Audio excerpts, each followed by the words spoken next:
Most readings treat the Quran as a historical archive, bound by time and external commentary. However, the text defines itself as an active, operational code. Engaging this code requires the observer to prioritize the text's internal logic over external historical keys. Sectarian frameworks and traditions introduce signals from outside the system, creating noise in a process designed to be entirely self-contained.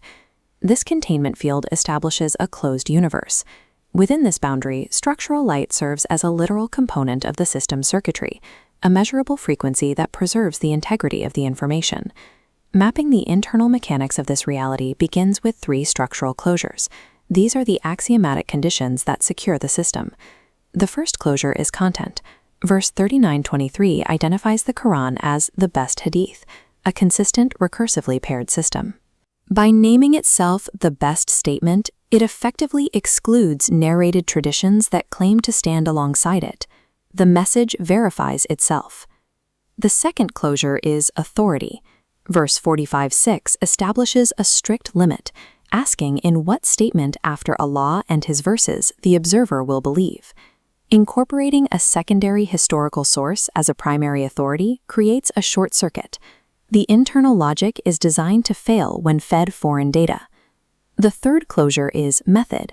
Verse 6166 warns that following majority consensus leads away from the path. It classifies unverified assumption as epistemological noise. When these 3 closures engage, they insulate the interior universe from external corruption, allowing the internal pattern to emerge without interference. These 3 constraints create the conditions for a self-referential topology, a closed operational field where the text functions as its own structural map. Because the universe is now closed, we can empirically map its internal logic. This mapping relies on a full scan of the triliteral root system. The scan reveals 2 primary operational fields. D10 is the physical, localized matrix of reasoning, while I9 is the imaginal matrix of intuition and wave coherence. A scan of the 6,000-verse corpus provides the structural proof. The D10 field and the I9 field occupy distinct, non-overlapping columns of data. The root for staff, ESW, functions as a tool for the physical D10 field. In verse 2018, it is used for navigating the earth, the mechanics of reasoning within gravity. Conversely, the root for wisdom, HKM, governs I9 intuition.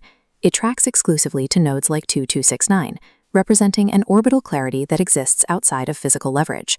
In over 6,000 verses, these 2 roots never share a common node. They remain structurally disjointed. The system requires separate supports for separate modes. Physical movement depends on pillars and staffs, while pure intuition operates within the void of the I9 field.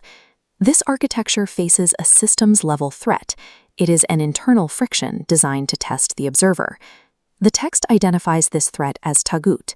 It functions as an active jamming frequency, where the localized D10 field falsely claims the absolute authority of the I9 field. Corruption occurs when the observer substitutes the closed-loop text with externals on. This assumption-based interference creates a false substitute memory. Verse 2088 frames the golden calf as the structural realization of this frequency, a hollow, resonance-based substitute manufactured from external noise. The observer risks mistaking this idol of static for the original signal, focusing on the distorted form rather than the underlying code. Counteracting this jamming frequency requires a phase locker, an intervention to stabilize the observer's connection to the source. Within this closed system, comprehension is a measurement problem. The outcome depends entirely on the state of the observer's apparatus. While these manuscripts show the signs of age, the code they carry is persistent. Verse 625 identifies coverings that prevent understanding, yet it places these coverings on the reader, not the text. Incomprehension represents a failure in phase alignment. Accessing the system requires an active processor called a call, the reasoning described in verse 10:100. The perfect code remains dormant without an active processor. Engaging the live system requires the execution of a specific command. That command is found precisely at coordinate 1912. Take the book with strength. This is the centromere grip. Taking the book with strength functions as the structural activation of the system. It generates the torque required to shatter the tagut frequency, and stabilize the observer's position. This grip phase locks the observer directly into the invariant structure of the book, ensuring that the signal remains clear of external static. Through the 1912 grip, the observer functions as the active runtime environment for the code. The universe is closed, the circuit is live, and the observer's state is the final variable. The system awaits your activation. When will you take the book with strength?